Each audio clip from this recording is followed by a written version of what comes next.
Profesor Inarity, ¿a qué cambio de paradigma se enfrenta la política actualmente? Bueno, la política está entrando en una era en la cual las limitaciones para el ejercicio del poder político van a ser más evidentes que en otras épocas históricas. La política nunca lo ha tenido fácil, pero en otros momentos históricos la política tenía un poder soberano que era reconocido, un espacio delimitado, un saber acumulado a base de experiencia histórica y por tanto podía ejercer su función de una manera con más facilidad que en la época actual. La época actual se podría decir que es una época de grandes constricciones para la política que fundamentalmente vienen de dos aspectos. En primer lugar, hay una limitación de tipo cognitivo. La política no tiene los instrumentos cognitivos que se requerirían para el tipo de decisiones que tiene que tomar en relación con los desafíos a los que está enfrentada. Y hay otra limitación de tipo práctico, que es que la política no dispone de instrumentos de poder soberano, de ordenamiento, de jerarquía, como pudo disponer en otras épocas de la historia, que también fueran reconocidos y aceptados y que tuvieran legitimidad. Por tanto, se ve en la obligación la política de compartir saber con la sociedad, con los entornos, con otros estados o con los organismos internacionales y las ONGs, y compartir también conocimiento y poder, las dos cosas, también compartir capacidad de decisión y por tanto entrar en ámbitos de cosoberanía, de decisiones compartidas, lo cual es especialmente visible en Europa, pero también en todo el mundo. Muy buenas, Juanjo. Nos gustaría hacerte una pregunta relacionada con el tema que has presentado en la jornada, y es si tiene futuro la Unión Europea como proyecto político. Pues o tiene futuro como proyecto político o desaparece, ¿no? Si no hay unión política, los mercados se encargan de desintegrar ese proyecto. La prueba es la crisis.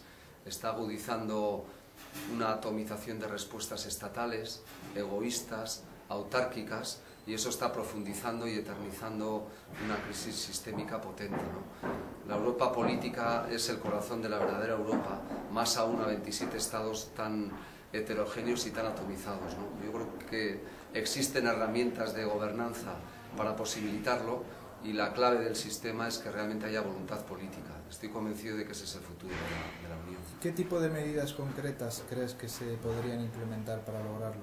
Yo creo que la fundamental es comunitarizar algo más que ciertas políticas, ¿no? Comunitarizar el corazón de la toma de decisiones.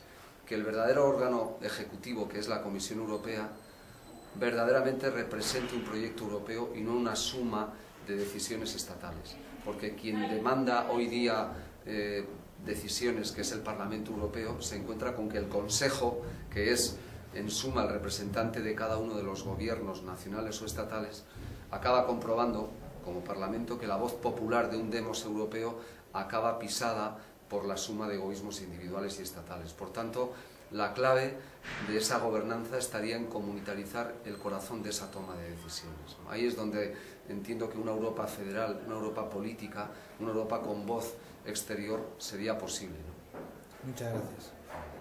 So, dear Chris, professor of the University of Washington, we would like to ask you a couple of questions related to the main issue which was discussed before. The first one is this. In order to achieve the goals, is it allowed everything in politics? In order to achieve the goals of politics, yes. Is it necessary to know political management, or is it... If it's everything allowed. Is everything allowed? Everything oh. allowed. Yeah, like... No. Okay. I think that people who work in politics place a very high value on winning, and they try to win at all costs.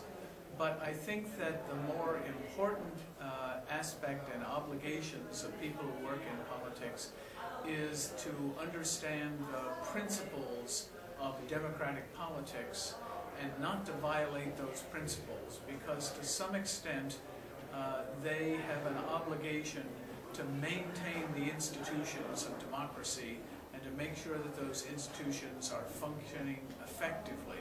And so, for example, just to give one concrete example, since democracy requires citizen participation, people who use the skills of political management to try to keep citizens from voting or discourage them from voting, in my mind, are behaving unethically.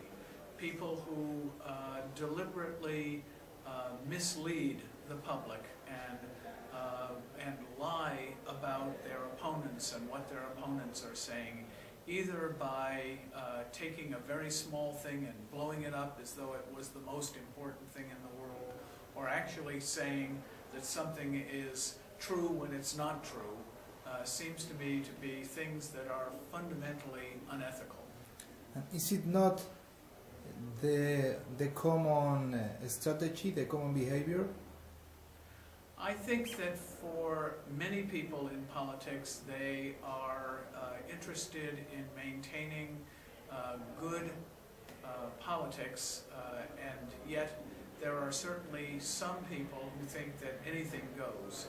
The problem is for young people to convince them that if you look at people who are near the end of their careers and they have seen it all, they tend to be much more accommodating to understanding the limits, whereas young people think, oh, I have to be as tough as possible, get in there and fight as hard as I can, and anything I can do to win is what I should do.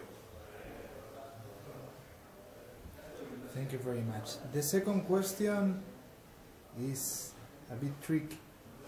Okay. Someone told us that you knew who was going to win the presidential elections in the United States. So who is going to win the presidential elections in the United States? Well, I absolutely know who's going to win, but I'm not going to tell you. No. I will say this. I think that Obama is in very big trouble because the economy is the #1 issue, the #2 issue, and the #3 issue.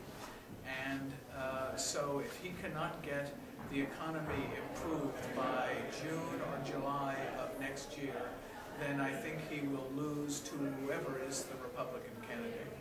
But having said that, the other possibility is that Obama can't win this election, but the Republicans can lose it.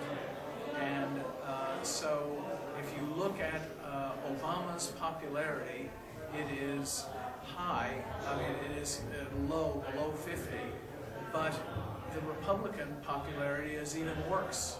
So once we get a Republican versus a Democrat running for the White House, I think it will be a toss-up, and it will depend on whether the economy is good or bad. Thank you very much for your generosity, and that's it. Andoni, queríamos hacerle una pregunta relacionada con el tema que se ha estado debatiendo en la jornada, y es si es posible modernizar los procesos políticos con la introducción de la técnica o el rol de expertos. Sí, es evidente. Yo creo que todavía estamos en una democracia joven, una situación en la que además es cambiante, está cambiando la sociedad, se están incorporando las tecnologías y tenemos por otra parte todo lo que es la vida administrativa, y hay una gran revolución en lo que suponen los procesos políticos. Hay técnica política, que no es lo mismo que la administración pública, sino el ejercicio de la política, y cada vez se está evolucionando más en esa técnica política.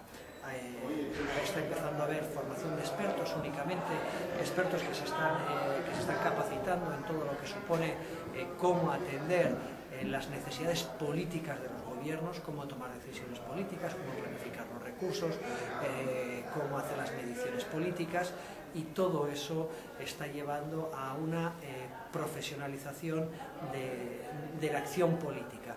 Eso no quiere decir que tenga que haber políticos profesionales, sino que los políticos tienen que ser profesionales, y que por otra parte hay técnicas que ayudan a esos políticos a poder hacer un mejor desempeño de sus funciones.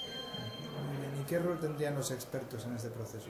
Bueno, primero no perdamos el concepto de la política y los políticos y los líderes que tienen el rol de la visión, de aportar las ideas, de comunicarse con la ciudadanía, de transformar las demandas en políticas. Y los técnicos lo que tienen que ayudar es a esa escucha, a esa comunicación, a ese diálogo y después a materializar esas ideas en proyectos y hacerlas posibles y viables. Muy bien. Muchas gracias, señor.